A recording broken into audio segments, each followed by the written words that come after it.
Okay, let's go now to Matt Braynard. We got Matt Braynard, we got Raheem, we got Cortez, we got Mike Lindell. It's all Warriors all day long today. Braynard, before I get to your group did this amazing analysis of Wisconsin, I got to ask you about the political prisoner situation.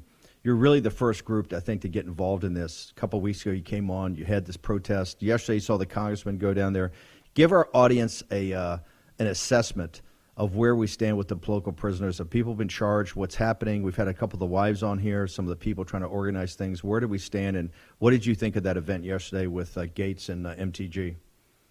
Right. I was very proud to see members of Congress step up and go there. In fact, this is a pattern because Look Ahead America has so far been the icebreaker. If you think of the old Russian icebreakers going through the frozen seas to make room for the giant ships behind them, is that over a month ago, we did our rally at the Department of Justice. And then earlier this week, you saw members of Congress show up at the Department of Justice.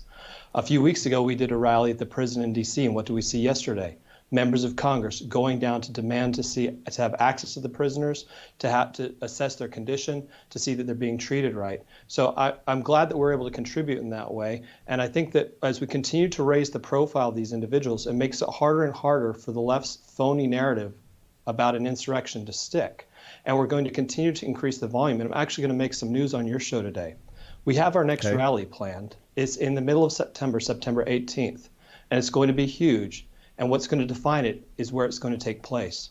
We're going back to the Capitol, right where it started, on September 18th.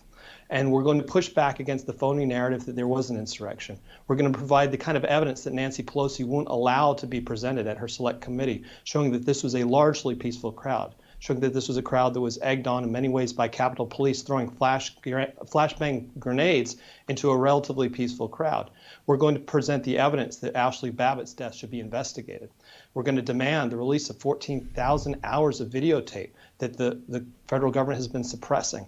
So we're going right back to the Capitol because we're not afraid, and we're going to press our case. And I believe that at that we're going to have some very high-profile speakers there. We're going to have members of Congress speak. We're going to continue to raise the volume and push back against this phony narrative and demand justice for these political prisoners. Braynard, I've known you a long time. You were head of data for us on the 16 campaign. This is not. The Wisconsin we'll get to in a second is what I think of when I think of Matt Braynard.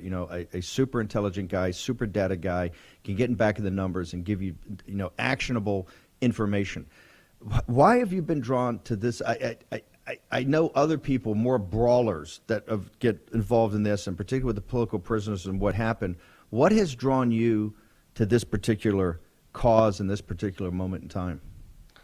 Because if you look at all of the losses that we on the right have suffered on the local level, the school board level, the state level, the federal level, the root cause of it is in common.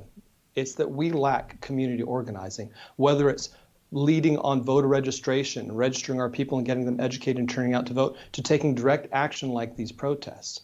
And this is not a field we can afford to abandon to the left anymore. Look Ahead America is all about action. We are at our heart America First community organizers. And I like saying that we're the best at it. The problem is that we're also the only people doing it. And we're fine with leading the way, but somebody has to do it. Somebody has to step in that gap. And we've got to lead the way in community organizing. It is not a dirty word. It's something we need to appropriate, something we need to take and make our own and do better than the left does. Okay, so September 18th, we'll have a lot more information you're going to give us on this. Appreciate you breaking it on the show because the War Room Posse likes to be ahead of the curve. Tomorrow's news today.